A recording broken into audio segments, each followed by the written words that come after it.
دختر من داری تو مال منی میمیرم به کسی.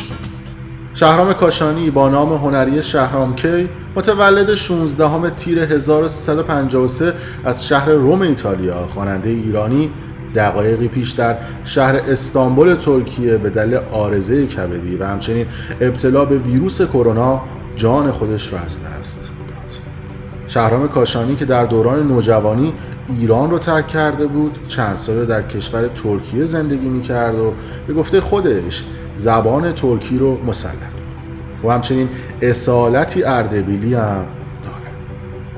شهرام کاشانی در سن 18 سالگی فعالیت خوانندگیش رو در امریکا آغاز کرد. مدتی رو در دبی سپری کرد و پس از اون دوباره به شهر لس آنجلس امریکا مهاجرت کرد. شهرام کاشانی چند سالی رو در ترکیه بیمار بود و در بیمارستان بستری بود. مشکلات کبدی او با او سالهای زیاد همراه بود و به دلیل مصرف زیاد مشروبات الکلی حالا خبر رسیده که در سن 47 سالگی در شهر استانبول ترکیه جان خودش را از دست داد. شهرام کاشانی در اوایل دهه 70 تا اواسط دهه 80 آهنگ‌های معروف و مگاهیتی رو عرضه بازار کرده بود.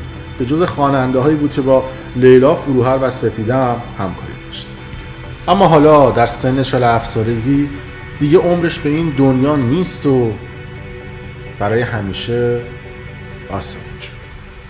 روح شاد، یادش گرم.